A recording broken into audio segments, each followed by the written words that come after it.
in TV. Yeah, but that is the largest story. I'm saying one episode. One day. Mostly one day. It's a TV episode is normally one and a half, 2 days. One night scene, next day. So why I'm saying is the understanding of time is very critical. You can write a feature film that is set in one waiting room and happening in real time. It happens. Like we just saw one excellent OTT show recently we called Adolescence. Quite a must have seen it. Happening in real time. No cuts. But these are aberrations. I'm saying, sorry, not a right word to use. This is a very successful understanding of cinematic time and this. But at an average, in a TV show, soap opera, or even in a crime show, usually it is a 1 to 2 day affair in which one episode gets encapsulated. In a movie, it normally is something that can be from a few weeks to a few months to a year. I'm saying average. And in OTT, within one episode, you can travel four timelines: past, present, future, imagination. You know, it's a completely flexible creature when it comes to OTT. In television, the rules mostly say that 23 minutes is an episode length, so it normally traverses. And in film, in 90 minutes, you are telling a story of. So sometimes when we get stories in our head, one of the most important things besides understanding that where is this going to land, what genre is this, what kind of budget it will get made and all that. One of the important things to understand is that this story idea which is coming to my hateri, to my hand, is it worth a feature film or is it worth a TV series or is it worth a OTT series? Right? That is something that we have to inherently learn to inculcate and try to understand that this is what we need to do. Okay. So, understanding of time. See, what are the elements that go into a story? Firstly, let's just figure out one thing. Anybody can define what is a story? What is a story?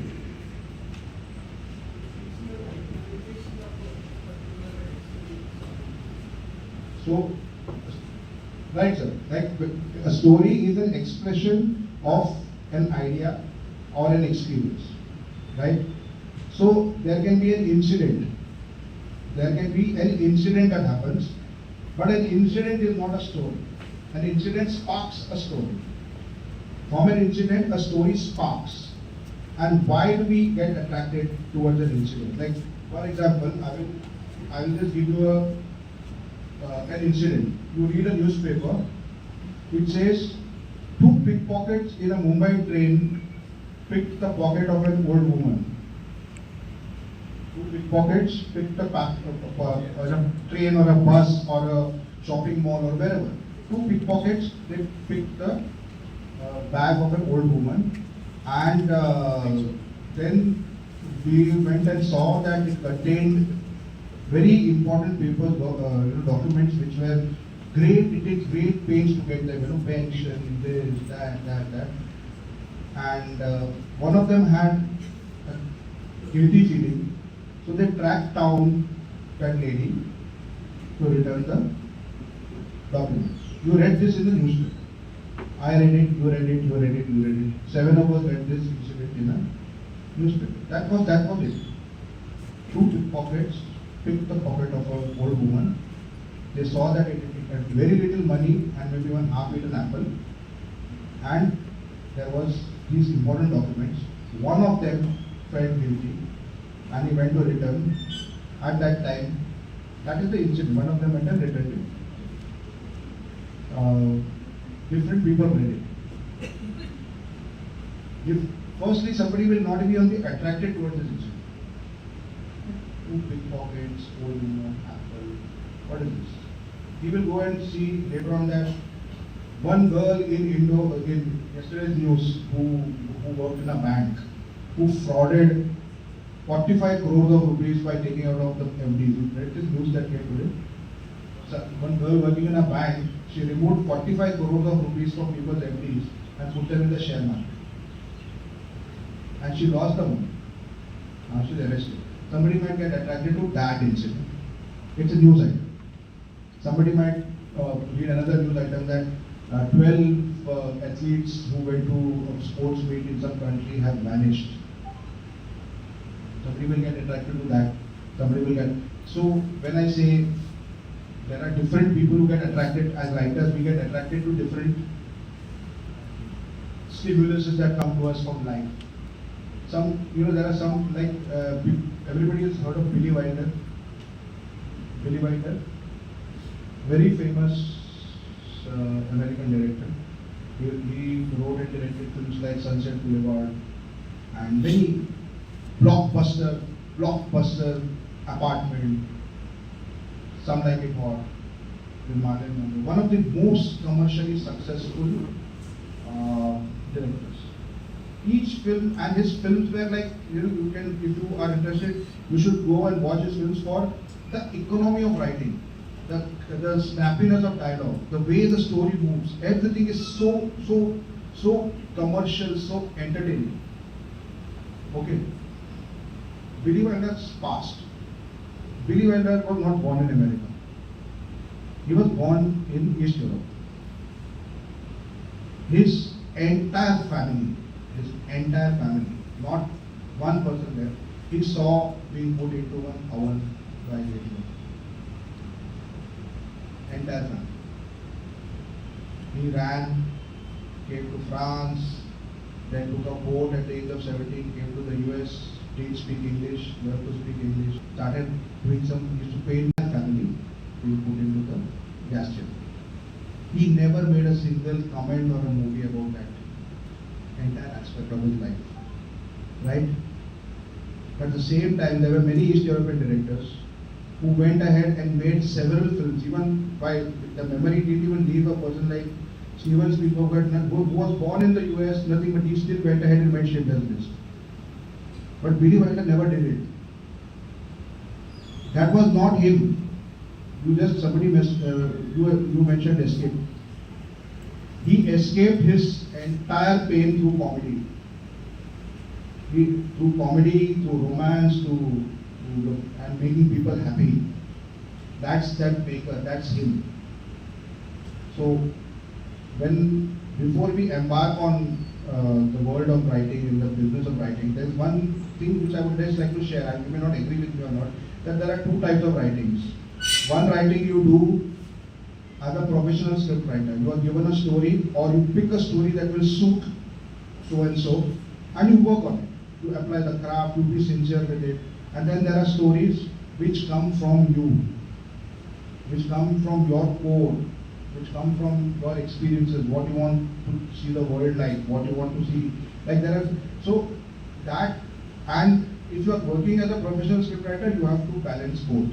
On one side, you are also writing what we call as one for them, one for us. So you are also writing professionally, and you are writing like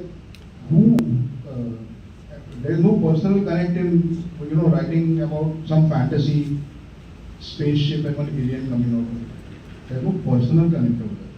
It's imagination and ability to manipulate emotions. But at the same time, there is a personal connect in Schindler's List because it's a real life incident. So you do both. You do one for them, you do one for you. So those stories which are yours, which come from within you, invariably they will many times resonate stronger. Because you are bringing something unique onto the table. You are bringing your own life experiences. You are bringing your own finer nuances. That time, sometimes when you see a film, you feel that this guy must have lived this life to come to make this film or tell this story. Write a script or make this film. You can inherently sense it. When you see the movie, you can inherently sense it that this guy knows what he's talking about. He knows the world. He knows he's bringing something unique. And then sometimes you feel, what a clever writing. What a twist. That's where the craft shines. What brilliant dialogue. That's where the craft shines. So it is always going to be a mix of both. At times you will, and you might not get the best of success from your own personal story. It may not even get made at times. And sometimes something that was just written for a very professional reason, it might do very well. It might get made. So these things are going to happen all the time. So coming back to story, when we say an incident that this is a personal, you connect with that emotion of that woman, okay, who went and returned it. Somebody will connect with the emotion of the woman, because you have seen, either you have done it yourself, or you have seen your mother, or you have seen somebody else going through the rigmarole of collecting all the documents and then losing them. Somebody will connect with that woman. Somebody will connect with that pickpocket. That guilt. Even if you are doing something wrong in life, this I cannot do. Somebody will connect with that other guy who said, "I screw that old woman, screw your, what is that? Your guilt." We have been people who have been beaten up by the police. We have been people who don't have tomorrow, next mail coming. Don't you dare jeopardize our partnership. There are three characters out here. There's an old woman who's lost her paper. There's a guy who's feeling bad about it. And his partner, his best friend, his inmate since the juvenile home, the same, they smoke the same, drugs and whatever they do about their before. He has a take. He said that the world is not for kindness. Don't break this situation we have. So inherently what happens? There is conflict. So when there is conflict, story starts from the concept of a conflict. I love you story is over, no? If a boy meets girl, I like you, she says I like you back, there is no story. Right? The boy says I like you and she says that I can't even look at you. Then there is, you want to know. So the core of all storytelling is what happens next. You can watch the most esoteric films of Andrei Tarkovsky, to you can watch the film, a blockbuster film made by Rohit Shetty or anybody. When those films work at whatever level, in that cinema hall, while you are watching a scene, you are watching the next scene because of that one stimulus. What happens next? And for that to happen, you have to withhold information and not tell everything in that one scene and end the matter there. So, in life, things happen one after another. One thing happens and a random thing happens. In the movies, one thing happens because of the other. That's how the story forms. Right? Now these two pickpockets, I'm just coming back to this pickpocket story. If these two pickpockets, after they picked the lady's bag, they would have also picked 5-6 other people's pockets. When you go for an 8-hour shift of pickpocketing, you don't just do one pocket. You have an 8-hour shift. In that, you go and pick 7 pockets. Now those 7 pockets could have been 7 stories. And then one of them could have got diarrhea. And that lady, when she found that the papers are missing, some leaves of a stone would have told her, all are available online, you are mad or whatever. Why did you go and buy all these hard copies? Everything is available online. This is life. This is life. In life, things happen like this. There are random things that happen, but in a story, the story kicks off because this boy felt it. It's an inciting incident. There is a normal life of pickpockets and a normal life of a lady, unconnected in a city. That fact that boy felt guilt is where your story starts. A character is developed. And the character's conflict is, you see, if he was a nice, good boy student with a good job and happy, secure family, and he found some papers and he helped her, big deal. Big deal. Her ex-student, she was a school teacher and he helped her and he did all the things, he carried her bags. Also, good boy, 20 marks for you. But this boy who has been beaten up in a, children's jail, who don't know whose father is, don't know whose mother is. Yeah? All of that. Then he develops this emotion for that woman. You are interested in him. So when we say story, we have to understand that you have to identify according to your understanding of life that what this character is, what this thing means, and where can this go now? You have found an incident. Where can you go? Now, I use this same example in some other place also, so I have thrown it open to different people that what could happen. So one person said that, what if that lady's bag, no, it had her husband's secret papers and one of them was a cure for corona. I'm just saying, one writer had come up with that idea. Because for him, he needs a big stake. Something big has to be there inside that bag. It has to be a formula for some great cure for cancer, or it has to be a big atomic map of Mumbai, and that is now going to get into the hands of the enemy. There is one writer who has to have which we say now, where is the big stake? Where is the dead body? Where is the bomb? Where is the terrorist? Where is the machine gun? Where is the aircraft? That is that writer. Same incident can spark off into one spy story. Big time spy story. Like that lady, instead of being an old woman who was just taking, but what if she was a spy and now the whole world is after him, and the cops, the CBI, the RBI, whatever, the IBI, whoever they are after the truth life. The movie changes its entire scale. Right? One fellow felt that what if after that he goes there and the old lady meets them and he talks to her and she gives him some Shiraz he has made and she's very happy with him and everything. And then when he goes and visits her a couple of times, and then one day he gets caught. They say, why are you lurking around in an empty house? He says, no, I came to meet that lady. Are you mad? That lady died 5 days back. So who was that meeting? He was meeting her ghost. Another story there. Point being, you can take an incident, you can take a seed, you can take something, and according to your needs, according to your taste, according to your liking, you can take it to different directions. The point of view, you can tell the whole story from this boy's point of view, you can tell the whole story from that lady's point of view, and you can tell it from that friend who doesn't want to get into this. It is what you choose. So, storytelling is about choices. The choices that we will make to construct a unified whole of a story which we believe in. Right? So, sometimes when people say, I have an idea,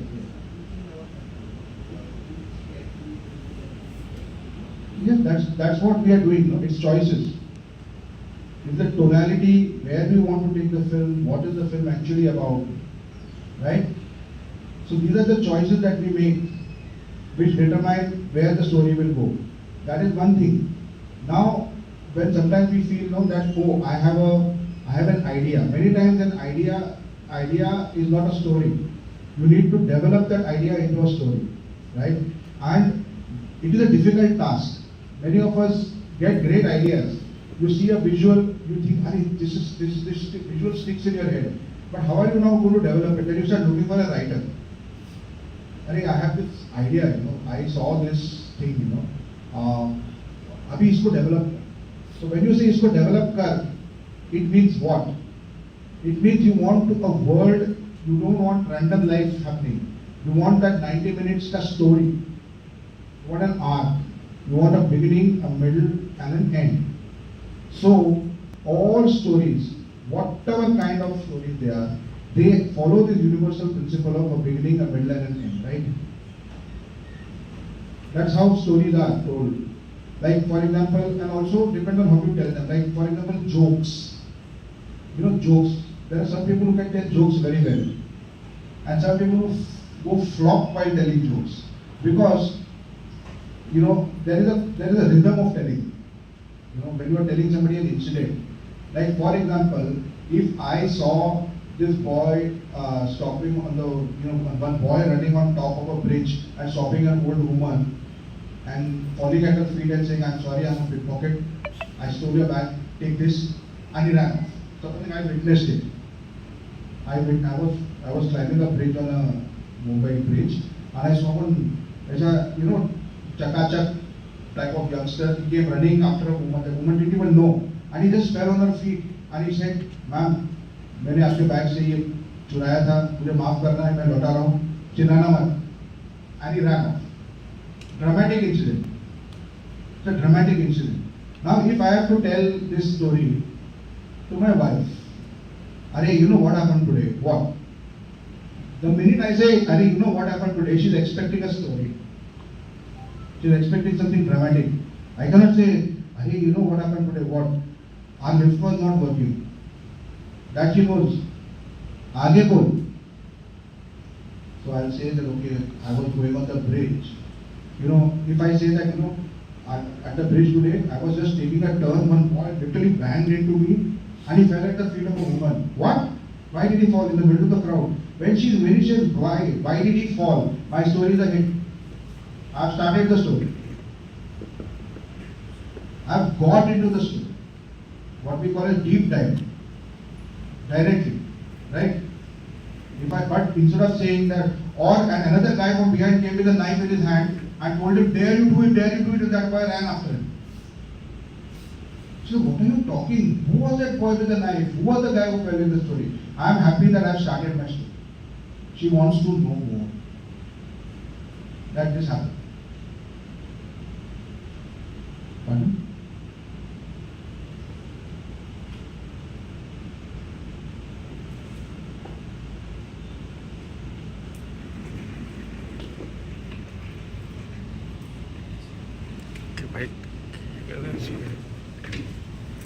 So that will be the thing that I will run. So if I start telling my wife, I was going to Andheri East. Okay. So I took the bridge. She is doing her work. So then? No, so I took the bridge. Yeah, you said you took the bridge. Then what happened? So when I was on the bridge, there was a lady walking in front of me. And you know who that lady looks like? That lady looks like your aunt.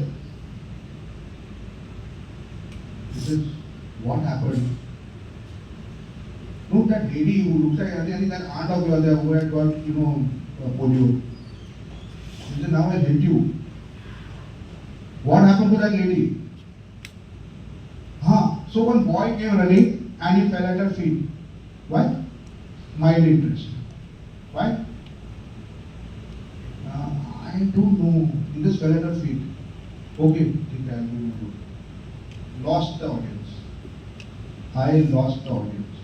I created something seemingly interesting, and a boy in the middle of Andheri Bridge fell at her feet. After that I said, I don't know. But then I also saw one guy with a knife. Okay, then what you saw, an elephant. Unrelated things, once you start telling people lose interest. So the same Billy Wilder, I consider him like a guru. He had said, if you go online, there are 12 rules of Billy Wilder. There are 12 rules. So one of the first one is, grab the audience by the neck. Don't let them go up till the end. And once your story is over, don't hang around. Get lost. Which means, once your story is over, don't keep, then one day that old lady came back in his dream. Or that is some season 2 or second part. Story ends there. So when the story ends, get the hell out of the people's life. They have lives to live. You bought their life they paid for 90 minutes. You gave them a story for 90 minutes. Don't think you are going to bring about great change in their life and make them think about many things. They have lives, difficult lives. They come, invest 90 minutes in their life. Be happy with it. Do well in those 90 minutes. Right? So, most important thing is, when you are telling a story, engagement. Like Frank Capra, one of the most celebrated American directors, had said, there are no sins in filmmaking other than dullness. Other than dullness. Don't be dull. Because people are paying, even if it is 10 rupee ticket, or even if it's coming from far and sitting in an audience, it's a privilege. It's a privilege to you that 200, 300 people, like right now it's a privilege. If I start boring you, I don't know if I am, but if I start boring you, it is a big, it's a big insult from my part to you guys. Because you have invested your time and you have come from wherever you have, from your lives, and you have come here. So as storytellers, one is to identify your story. Second thing is the telling needs to be engaging.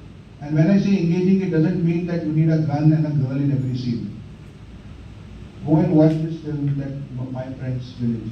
There is nothing, it is just drama, human emotions, and the build-up. So with each, second thing is, you can't repeat the same thing that is coming. Once you said one thing, after 2 minutes you are saying the same thing. Don't take the audience to be that forgetful that, Arey, abhi to bola, aage badh.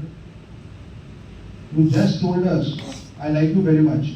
After 4 scenes, if he's still saying I like you very much, the girl only will get up and go. Forget about the audience. वो actress ही चली जाएगी, बोले क्या है ये वही बात बोल रहा है. So important thing is when you map with screenwriting, when you map stories, you have got limited screen time. You have got things to happen because of each other. So there is a rule which we say only one time in a movie you can say this happened. Like I can only say one time one boy came and fell at the feet of a woman. I will not be questioned who is that woman, why is that boy, who is that boy. That first time, the opening I will be allowed. After that, everything I am telling the audience, that audience can be my wife, it can be a small child, it can be 5,000 people. This happened, therefore this happened. The next scene. But despite that, this happened, therefore this happened, but despite that, this happened. In this is your code of what we call as cause and effect and conflict arising out of person's nature. Bani banai dunya, people, like everything is nice and good and you go and screw it up. That's where your story starts.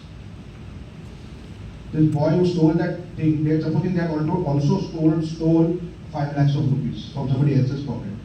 And his other partner pickpocket said, today we will go and eat food in the Taj. And instead of going to the Taj, he landed up in a chawl in Dadar to return the character. That when people behave in contradiction, to their atmosphere, to that world, is where a story starts. And whenever there is a story has to have an end. And there has to be a fulfilling experience for that audience. People, like a joke, you need a punchline. You cannot leave the joke in the middle, right? You need a punchline. You have to finish that experience for that. So you serve somebody nice food, you give them, you have to give them a dessert, and you have to show them a place to wash their hands and show them the staircase to go out. It is an experience. Any performance, you go to a classical thing, you start with an alap, then it goes into something, then it reaches the final crescendo, what we call the climatic dance performance. Climax is the ultimate experience. After that, there is a cathartic feeling, there is a sense of satisfaction. Are people getting satisfied in life? Are their problems getting solved? By watching a movie, are the audiences, when they go back, are their bank balances good, certainly going to improve, or their blood sugar suddenly become okay, or their rent get paid? No. But for those 90 minutes, that world you took them into, from the beginning, the middle and the end, and you gave them a satisfying end, then you have done your job as a storyteller. As a trickle, if at some point people start thinking about your movie, they start thinking, like for example, this series Adolescence which everybody is talking about, and that you watch it very dramatically. You watch it with full engagement, and those among us who are from the movies are also marveling at the making. Kaisa liya yaar shot, kaisa kahan se nikala, kahan se le aaya. But after it, everybody who is a parent will think about his child. It makes you think. Now that is the bonus of that series. That it made people world over think, from Alaska to Alabama to Andheri. Whoever has children in today's day and age, teenage children who go into a room and lock them in circle and are busy on the phone, that parent will think what we are doing with our lives. Now that is something. It's a success for a maker. It's on the next level. But if that thing wouldn't have worked at all, if all that technique of going inside and coming out with the same shot and all that was done so that this experience remains. So when we are talking about a story, the fact that you get into the story at an interesting point and you leave the audience with a satisfied feeling, in the middle is the most difficult part, is the telling of the story. So many times you can have a great opening idea, you can have a great understanding that this is how I want my movie to end. The craft, the rigor, the headache, the matha pachi happens between the first scene and the climax, which we call as the second act. How does the story develop? How do you keep the audience engaged? And that's where the pitfall is, many times what a lot of us do is we directly start writing the script. Okay, there are geniuses who write organically. I write one scene, then I think of the next scene. Then I think of the next scene. That happens with people with experience, and inherently they are so, जो बोलते हैं ना story को घोट के P गया है. That story is so much inside him that he doesn't need to write the story, it is flowing out like a screenplay. That happens. But for all beginning people, all people who are beginning to write, I would strongly recommend, do not, many people use Final Draft. There's one software called Final Draft, which all of us use for writing scripts. It's a dangerous thing. It's a bloody dangerous thing. Because once you start writing in Final Draft, you get convinced that you have written a script, because it looks like a script. You know, it's there's a slug line, 12-point courier, there's an action line, and then so अरे 4 page तो हो गया, मतलब 10 page अभी हो जाएगा, मेरा देखते देखते 90 पेज हो गया, अरे मेरा स्क्रिप्ट रेडी हो गया. But it doesn't work that way, because that should come at a much later stage. That whole writing business should happen at a much later stage. I would say first you should do your research on the story, the world that you're trying to tell the story. Because I'm not saying that you should research it so much research that I'm still researching. You meet some people and they say, "अरे मेरा research चल रहा है," and for years they are just researching only. They are not getting to the story level. So do adequate research, but don't be hung up, because it is not about possibility; it is about plausibility. Many times, and getting details right. But once you have done your research, think about your characters, think deeply about your characters, think where do you want them to go. So a good practice is, this may sound a little academic, but once you have a story, the first thing that ideally you should try to write down is something called a log line. People are aware what the log line is? What's a log line? Yeah. Correct. So it gives you a sense of what the story is. So in a log line you are seeing who the protagonist is, what world is it set, and what nature is the conflict. So if I read a log line, I should be able to understand that, okay, this is a love story, this is a thriller, this is a political drama. In 2 to 3 lines, you have to encapsulate the whole thing. Many people say it's so difficult to write a story. My movie is not just about this. My movie is about this also. My movie is about this also. My movie also. All that is fine, but still you have to tell me the spine of the narrative. So there's this whole understanding of plot, right? So when there is a character, what is that? See, people can have many conflicts and many issues in life, but when you are choosing that 1 year of that, as we talked about, 1 year, 6 months or whatever, if you give a specific character, you're catching that character at a particular stage in life. You know, it's a pond. Then you throw a pebble into that pond and create a disruption in that character's life. In our case, it is the papers that boy found. Right? It's the papers that boy found. Disruption, conflict. And from there you build up. From there you build up, you take it higher, you take it higher, you take it higher, you reach a midpoint. Right? And then you further complicate it and bring the story to such a level that you finish it. But then now this guy is finished. Now he started off trying to do something good. Now the police have tied him up and they are accusing him of stealing some 20 other things. And there is 4 other people after him. And that friend who had abandoned him has a change of heart and is coming to come and rescue him. So what we call as the subplot. So you have a central plot, you have to develop your subplot, all of them have to come together towards the climax. And they have to serve your central plot. And then you regroup, you see the character rise up against and do the right thing, which leads you towards the satisfying climax. There will always be exceptions. There will always be fantastic exceptions when you see movies. But I am not talking about those proper. Right? So first thing, before you get into writing your screenplay or whatever, write a log line. And trust me on this, so many times your confusion gets cleared. Sometimes even such confusion that what is the story about? What we call it the premise, what is the central theme? Blood is thicker than water. Is that the theme of the story? Godfather the movie. What is the theme of Godfather? What is the theme of Godfather? Blood is thicker than family. It's about family, right? Blood is thicker than water. That is the core thing about family. But he said he chooses to tell it in the story of a gangland, in the gangster world. That's the director's and the writer's vision. That's how they. But every time there's a core theme, right? There's a core theme. Eye for an eye will make the world blind. It may sound very academic, but when you see the movie, when somebody asks you what is the movie about, you cannot start rattling off the plot. Right?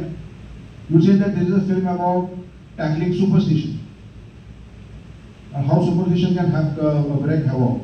This is a film about how it's about politicians using communal whatever to this. You don't go about, my film is about this guy who does this, who does this, who does this. People don't have that. You want to know what is the core, what is the subject. There is a film about medical malpractice. There is a film about underdog in sport who rise to the occasion. So that is the core. It's about underdog story. It's a lone ranger story.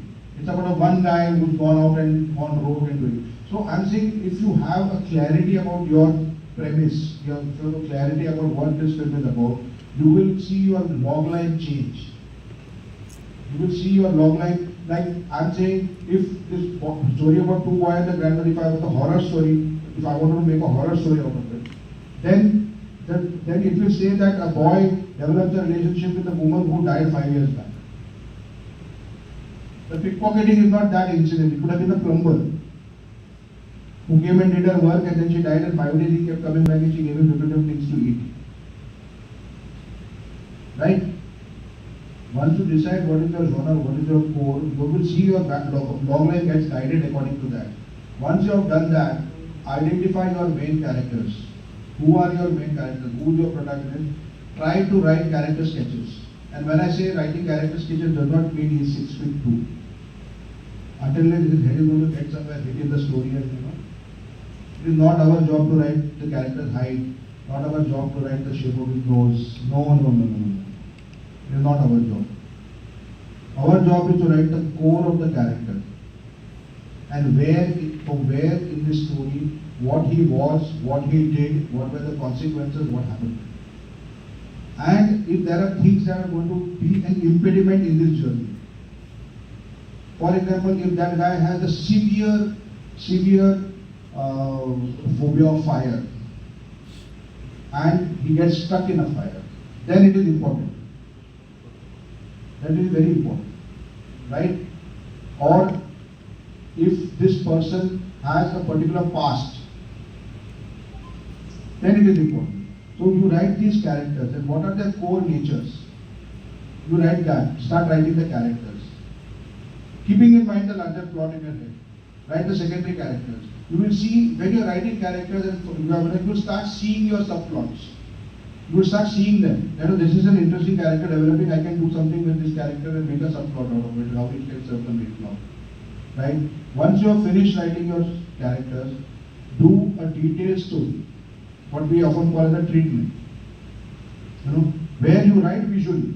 You write it as you would see. Then you can write that बादल गरज रहे थे, बिजली कड़क रही थी, एक अकेला आदमी रास्ते पे जा रहा था, हाथ में तलवार नहीं है. You can write, but write it visually, but write the beats, main beats of the story. It's only after you have written the beats and you have seen the structure, because at the end of it, structure is the main meat of screenwriting. Structuring the story, and reason why structure becomes important is going back to what I said earlier. What happens next? It is manipulation of information, manipulation of emotions. You can't put it all out on the table. It is not a buffet where people can just go and take what they want. It is a secret course by course. First course is this, then your anticipation. Second course is this. Third course is this. It's anticipation. You cannot let go of the anticipation of the audience. So you need to structure your story accordingly. You need to reveal information, needs to be revealed, and at the same time there has to be a rhythm to to your structure. It cannot be, oh, I have not told, and in the end there was nothing to tell only. I made a fool out of you. Then the audience gets angry. The payoff has to be there. If you have withheld information, there has to be some payoff which they were not expecting. So once we have written the story, we have clarity. that, okay, this is my story. My story starts where, what we call as the point of attack. For example, coming back to these two pickpockets. If I have to write scene 1, should I start the scene with both of them brushing their teeth, or one alarm clock bajta and you see that these are two, you don't know that these are pickpockets, you think these are two young boys going to college. They share a common bathroom, whatever, they live in a slum, and then they come out and they have a nice bike and they go. Maybe somebody would want to start it like that. It is not a bad way to start. Somebody might feel that, oh, I want to set up these boys' lives before. I want to give it to the audience a shock that they are pickpockets. और somebody might say, एक काम करते हैं, दोनों को लड़की बना देते हैं. Not a bad idea. Female pickpockets भी होते हैं. Easy to cast. Easier to cast. Because two male heroes will take so much money and so much time, more hero takes. Maybe we'll get two younger heroes. I'm just saying these are, somebody might think this is very frivolous and stupid way of thinking, but these things happen all the time. Those who are practicing movie makers know this. That things change. You change things. So if you choose to start the story like that, you know that there are two girls who are doing their makeup and they're having little tiffs, you set up their characters with each other. You know, one is quiet, one is angry. You think they are college girls. They also pretend to be college girls. They have college bags with them, you know, and they have stuffing books in them. So you think that they are two college girls, even that they get into a train and they pickpockets. That's where you get the audience. Oh my God, these girls are pickpockets. Arey wah, ab maza aayega. And then you start the story like that. You can start the story with one woman standing in front of a BMC building, tall building, and she's just standing and looking at the building. You can start the story like that also. So where is your point of attack? Or it can be that one woman is sitting in a train and tired and eating apples while these people are picking pockets. Fatafat, these 5-6 pockets they pick, and next you know that they are going to pick but what would they possibly steal? You don't know what is in her bag. It is all about anticipation. It's all about withholding information. And your point of attack, what is your story? Who is your protagonist? So where do you get in? After that, how do you intercut? It's a very important, you know, like people write great scenes, but two scenes when they're played together or read together, they don't make sense. And it's a series of scenes. Because you feel that this information should come out. We don't want to do that. You have to find a sequence. Many people understand acts, and act 1 is the setup, act 2 is the complication, act 3 is the payoff. But within an act, you need a sequence. Like for example, this whole thing would be a sequence. Okay, one more thing. The unit of a movie is a scene. A scene is defined by what? Anybody can say what is a scene defined by? Anybody who writes. I'm not asking the senior people, but I'm just asking what is a scene? How do you quantify a scene? What constitutes a scene? Sure, I'm saying a scene is something that happens in one space and at one time.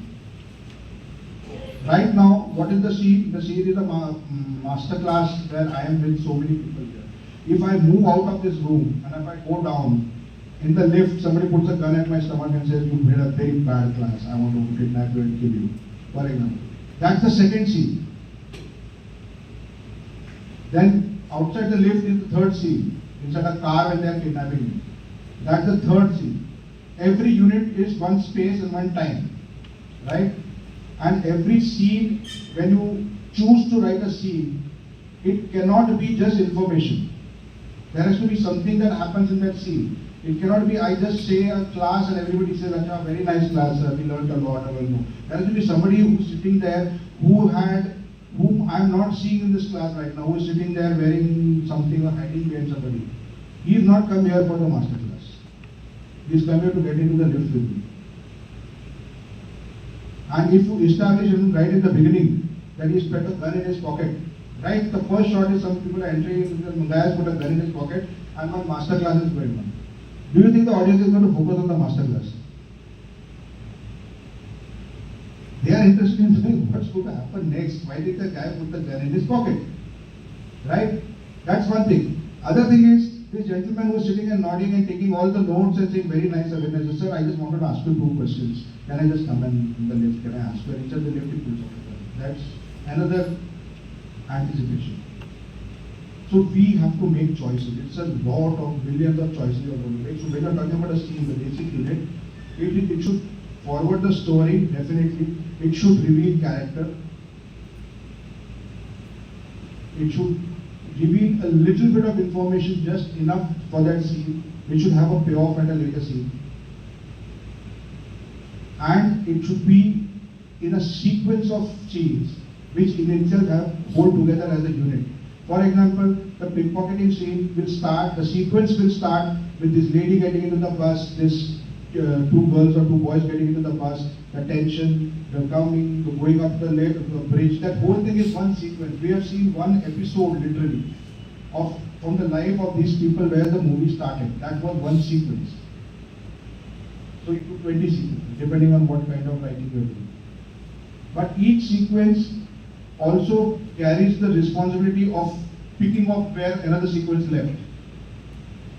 So two characters, when they meet in a movie, if whatever happens between them, you have to remember that the next time they are meeting, what had happened to them before. For example, you see a scene where a boy has come late, he's rang the bell at night, teenage boy, 17, 18 years old, he's rang the bell at night, the mother is asleep, the father opens the door, the father smells alcohol on him, father doesn't say anything.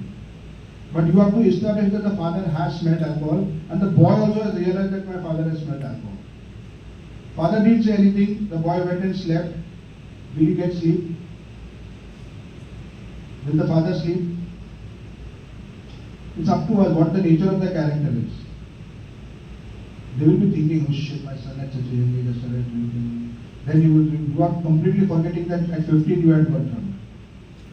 But now you are suddenly becoming very, conscious. The boy will think, if the boy was a studious boy, he will think, what my father must have thought about me.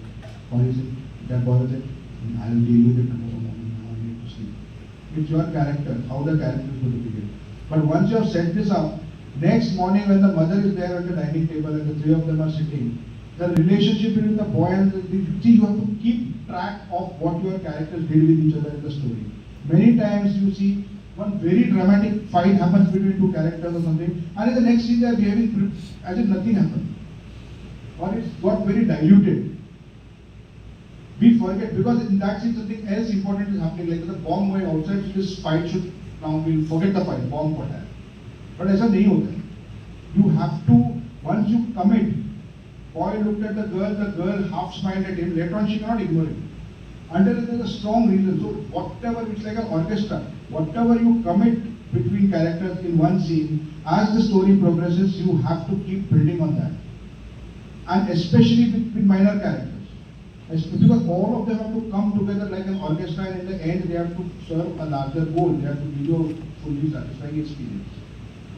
So these are some of the cardinal basics of writing down your story to beginning, middle, end, writing your character notes, writing down a detailed story. After that, a lot of us also do something called a one-liner. Before you get down to writing the script, you break it down into scenes, one line of each scene. You don't have to write details. Okay, scene like if in this class it will be conference room. All you will write is master class is on, guy with a gun leaves. 2, lift, points the gun at him. 3, in the car they are going. Car journey to wherever, Puri. I'm saying you write, but from that blueprint, now you will create your screenplay. The thing is, once you have mapped the entire film out like this, writing the screenplay becomes a pleasure. Because it's like, if you are going on a long drive, you know the journey, there's the GPS, everything is there. Then it's a question of enjoying the ride. Your tank is full, everything is fine then happy accidents will happen on the road, or even you can meet with an accident. That's another thing. But point is, if you do the prep work for your screenplay, then the screenplay writing becomes easier. You can enjoy writing your dialogues, you know your character, you know the story. But if you don't know and you have already written, say, 10 pages, or you've written some scenes, and then after that you are stuck. Many people say, I'm stuck on my screenplay. But actually, where are they stuck? They are stuck on the story. You can only get stuck on your screenplay if you are stuck on the story. If you are stuck on the story, then how will you write your screenplay? Right? So, avoid getting into writing the screenplay. First, just get these documents right. Get the clarity on your characters, get the clarity on the plot, get the characters or the subplot, the clarity of the subplot, map them, see in each sequence where is this person going to come again, what are going to be the dynamics between these people, what is going to happen over here, am I repeating myself, is the progression happening of the story, and then you come back to the screenplay and then you write it elaborately, you write all the fluttering content, all that you can write. But at this stage, you have to commit to the core, basic outline. Right?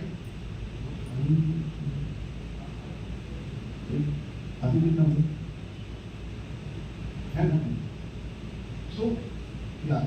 So that is one thing which I would say that once you get, and see those who have gone to film school or who have been to some courses and all, these things will be told to you. Okay. But if you don't have any of them, so just go online and look at several. There are very good books. Like for example, basic book is a story book called Screenplay by Sid. Story by Robert Mackey. I'm not saying, see, if you read this book, you will write screenplay. No. It's called Screenplay by Sid Field. Sydfield. Sid Field. And a book called Story by Robert Mackey. These are popularly available. You can buy them on Amazon. You can download them illegally from any torrent site. You can do all that. But I'm saying that, and there's one more book called Art of Dramatic Writing by Lajos Segregate. It's a very good book. And there are several websites which give you the entire breakdown. Why I'm saying is, see, I'm not saying that I'm not saying by reading these books you will get, but I'm saying it's just a help. It might just give you more clarity. And there's no harm. And there are very well written books, which is interesting, with all examples and stuff like that. There are various websites, you can go Google, you will find so many websites which teach you all the basics. After that, you find your story. Find the story that you want to engage with. Just find it. So, when I talk about research, one is researching your story. But a very important place to research is your own self. Research yourself. Today's day and age, what is happening now, a lot of us are so, are so caught up with stimulus happening all the time from everywhere. We are not understanding that the best stories to come out of us, we need to know what we are made of. And sometimes it's an uncomfortable process. It requires revisiting, why am I getting attracted to these stories? Why am I getting attracted to these subjects? It's almost like doing psychoanalysis of your own self. Dig deeper and find out what are you made of. So many times we just shy away and just shut ourselves from that.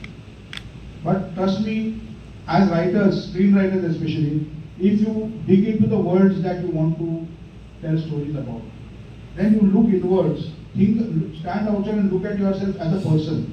Why am I getting attracted to this? And then sometimes you realize, is my prejudice overshadowing the story? Is it? So once you do that, once you start getting into that zone, you will realize that there are so many areas which I shy away from. Let me just address them. Let me, like, for example, if I as a person am not very fond of confrontation. Many of us are not able to confront somebody. And that's why it starts reflecting in my work also. You find many times your own self, you realize that your characters, they avoid conflict. They just try to, and if you ask the writer, he says, no, that's the way I am. But boss, you are not, that's the character, that's the story. You have to separate yourself. You have to learn to give the devil its due. You have to understand the other point of view. So, like, I read a very nice thing, somebody wrote that when you are writing an argument, write it in such a way that both have to seem right. Both have to seem right in some way or the other. Then there is some interest in it, an argument between two people. If otherwise it's stating the obvious, So we need to dwell into ourselves, research into ourselves, and sometimes play the opposite. Like even if you are writing, for example, as a writer, supposing you strongly oppose or disagree with a particular ideology or a point of view or thought, go spend some time with people who think like that. Try to understand how they talk. Try to understand what goes on in their mind. Try to understand what was it like. You know, when for a show for some work, I wanted to meet a contract killer. You know, we see that in movies. You know, guy comes on top of a terrace, wearing glasses and a coat in the beach. Anybody can identify that this person is not from the locality, but in our movies we see a contract killer who comes on top of a building and he carries one violin with him and inside he puts a gun and he puts one that thing on top and through the window he shoots. How many movies we have seen contract killers were like this, right? And I always, and then we also, I had grown up in Mumbai, especially during the gangland days. You heard a lot about so and so people shoot out. So I was when I started writing at one point of time, me and a friend were working on a crime show or crime film. We wanted to meet a real life contract killer. So we met a cop and we gave him this audacious thing that we want to meet a contract killer. He said, "Are you sure?" I said, "Yeah, we want to meet a contract killer." He said, "Okay, I'm ready." I said, "Okay." Now, he said, when he said, "I'll give you a call. You come at so and so place and you meet him." And then I'm talking about 25 years back, 25, I'm very young. So I said, "Okay." Very excited. Some idea I had, what would a contract killer be like. So me and my friend, we went. He said, "You have to come to so and so place in one so and so Irani hotel. You come there." I said, he will contact you. He will contact you there. And the cop left with the phone pay back. So both of us are sitting in that Irani restaurant. Hands are getting colder. Feet are slightly trembling. I'm just giving you a real life incident because we are meeting. This is real life. Okay. And we are wondering. He has a kalpana of a contract killer. I have a kalpana of a contract killer in my head. What it will be like. And that's the gate of the Irani restaurant. We are sitting facing the gate and smoking, drinking chai, getting nervous. And we are expecting somebody to come from there. But here is the kitchen.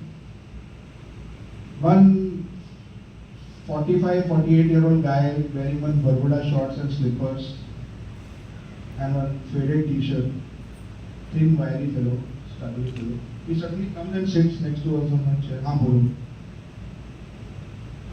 And we are looking at him and said, "हाँ बोलो, क्या बात है? जल्दी बोलो, time नहीं है मेरे पास."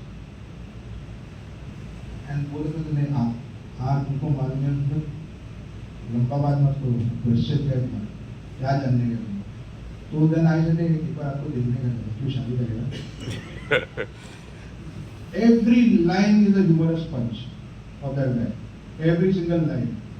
Clearly he's on some substance abuse. You can see his pupils are dilated.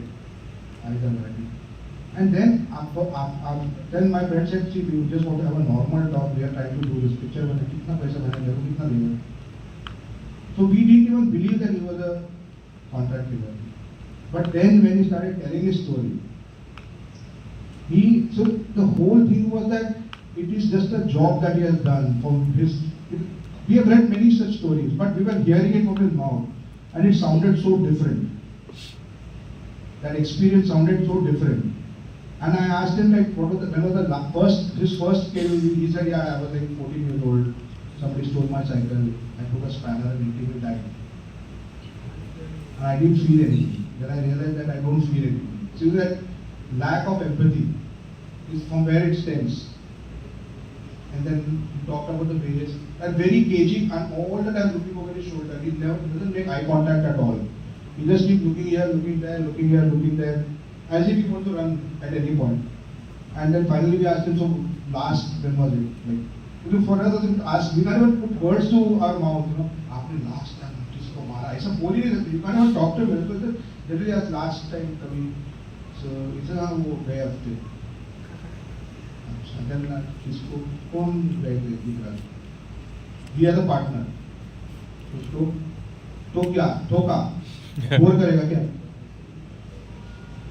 I'm saying the character's manner of speech, his ability to look at things, his ability to understand his worldview, everything came because of that little experience. After that, I find it very difficult to write people, you imagine certain people. When casting, somebody might always cast you, we always cast people with big muscles and tough guy, because that is the cinematic learning from cinema. Yes, but when you see, that's why we find it fascinating. That's why we get attracted towards. So there is a lot of gold mine in reality for your dramatic stories. For your dramatic story, like many people, when you see, if you actually go to see army commandos, they are so lean and thin. But all our movie commandos, their muscles are such big, and they have got deep voice. Nobody can't be a commando if you are like that. So research really helps. Meeting with your characters, meeting people. Like another example is like, when we show doctors to be very, very, serious, and during surgery, and like this and this, all that. But I have gone through several surgeries because of my operation. So there used to be one surgeon, one of my surgeons, he was a tabla player also. So he used to play tabla on the operation table. So while the anesthesia is playing, their nasib kitna kharab hai re. Baar aate rehte sala. He's talking like one tapori. He's a surgeon. And he's playing tabla, but he set me right. He did it successfully. He was not like some other surgeons, like very serious, nurse, scalpel. अब इसे दवा की नहीं दुआ की जरूरत है. Doctor ने अपना काम करते हैं. So bullshit, it's over. Because the doctor has a life, no? A doctor has a life. He plays tabla. He is in love with somebody. He has some other issues in life, and they all will reflect. But does he do his job badly? No, he does his job nicely. But he likes to play the tabla on the. That is his way of coping with his anxiety. If you see this, if you assimilate this, then you will label in your movie. If you have seen this happen, then you will put it out into the lived it. A dentist who plays Kishori Amankar for you to reduce the pain. There are so many shades of characters. So once you decide that this is what I want, this is the way I want my character to be. Acha, there is one more thing which is happening a lot of times in OTT shows is that जबरदस्ती का इसको कुछ अलग बना. That also starts showing. It sticks out like a sore thumb. What I am saying is that when we are looking at characters and you are writing down your characters, write about, if you are writing a doctor character, also write a little bit about his personal life. Imagine it. What does this person do when he goes back home? Does he drink? Does he have any sport interest? Does he have something else? When you put these things down, maybe some of it you will never use in your story, in your screenplay. But that nature will reflect somewhere else. That nature will reflect somewhere else. And that will make the scenes richer and unique. Because what has happened now for many of us, we have learned storytelling and we have understood stories and characters from things we have seen. Our default mode is to go into things that we have seen before, which our predecessors, our seniors have already done. So we feel that they are repetitive. But the story can be the same, because as I said, the plots are, but the treatment of the characters, the way the scene plays out. If a surgery scene outside, you have just seen a young wife sitting there, pregnant wife sitting and wondering, biting her nails, what's going to happen to my husband who met with an accident. And inside you see this fellow playing the tabla and whistling. A contrast is said because for her life is at stake. This is his first surgery and he's going to perform another 8 in the day. He cannot also bite his nails and say, I'm really sorry that you met with an accident. That's not his turn. It is his job. If we understand these things about human beings, understand these things about the way our minds function. That's why I said if you look within, whatever professions we do, how many times, like we see, forget anything else. The other day that Bhayankar stampede that has happened in the cricket, yeah, it is gut wrenching. It is gut wrenching. But when the king came, there are guests in my house. We are celebrating some very happy family event. When the first niece is getting married and elaborate cooking has happened and everything is done. Now this thing is playing. You feel bad, but what is the first thing you put it off? Can we cancel this event? In reality, when people from different parts of the state and everybody have come. So you feel bad for 2 seconds and then you change the topic and you move on in life. What I'm trying to say is that every time we understand ourselves and then you feel bad later on that, yeah, how did I know, how I was so happy when, then later on when you think about it, but that point of time it's a choice you make, and that's what, to understand those choices we have to examine our own lives on a day-to-day level. How we behave, how we react, how our family members react, how do ex-members react. That's what will make your character richer. That's what will give you a more nuanced take, even if it's a regular story. So even if you're writing a hardcore mainstream revenge drama, but somewhere down the line, you will find that tabla player. You will find characters people will remember. And they will feel that there was something different about this character, that there's something different this way the character scenes played out. You know, so many makers, like I'm just saying, for example, somebody mentioned Satya, right? When Satya came initially, then many people must have seen Satya.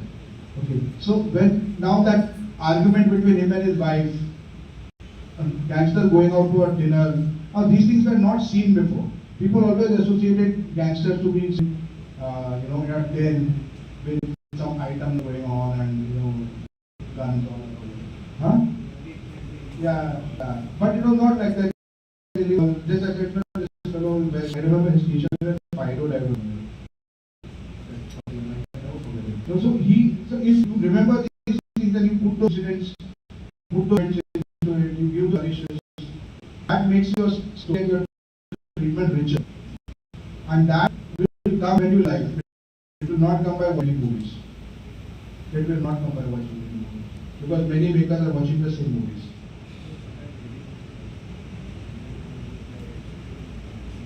Yeah. Correct. So even I'm saying reading, watching films, all these are great. But I'm saying is you definitely need to, once you choose a subject, for example, you want to do something on the Mumbai Dabbawalas, or you want to do something about the people in your own city, like there's a specific people who make, for example, you fed me very nice chena pot today. So I'm thinking, if you want to go and make us, make a central character who's a chena pot maker, go spend time with them, see their life, see how actually the thing gets done.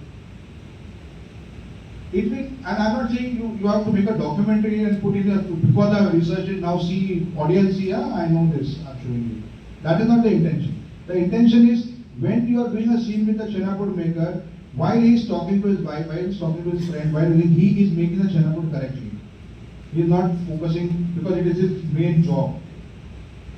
Many times what happens in our movies, sometimes we feel, I'll give you an example, that sometimes when we watch scenes, for example, one character is, he goes to a dhobi, a place where you do the ironing of the clothes.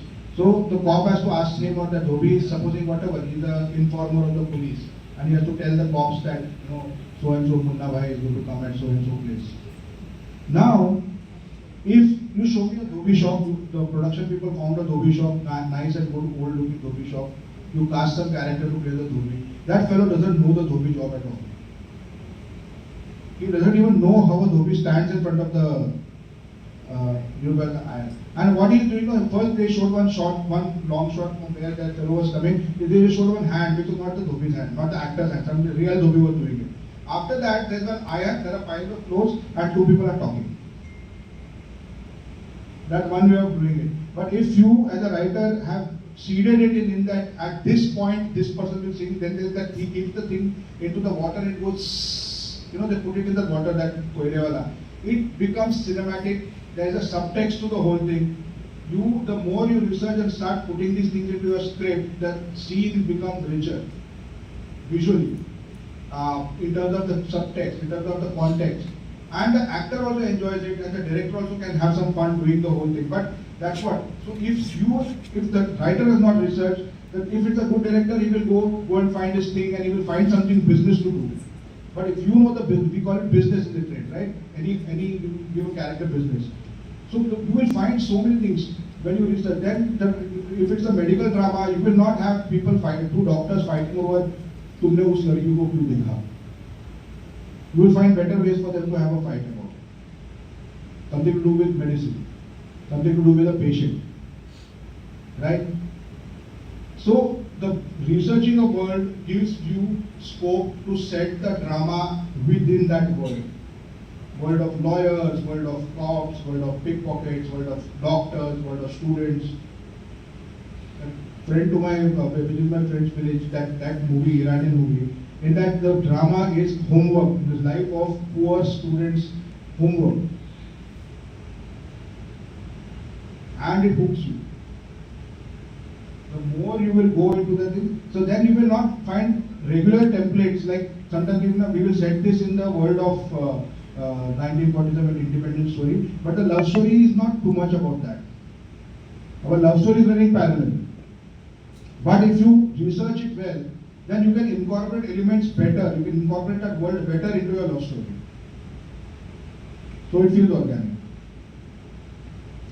So yeah, so mostly the more better you research, the more core you put in, the more detailing you do before you write the screenplay. Don't expect it to just start flowing in your head when the screenplay writes. That only happens in geniuses, and none of it is doing, at least now our entire life. That everything just flows out of the pen. That's not happening. You have to break your block. You have to cut your pyaz first. You have to boil the dal separately. You have to fry the vegetables. You have to keep it all correct and done nicely, so that when you start making the dish, you can access these things and put them into the pan and make a great dalma or whatever. It cannot just happen like that. So that work on research, that work on characters, clarity of premise, clarity of tonality, working out in sequences, putting your story right. This is all like director does prep work. Director asks, I want 6 weeks of prep. Cameraman asks prep. So you as a writer, before you have written the script, you are not employed by anybody. So you give yourself that time. Give that time of prep. And that prep is what? Go and have a life. Go live that life. Talk to rickshawalas, talk to people, visit places. How many times you have South Bombay film directors and writers who have been raised there,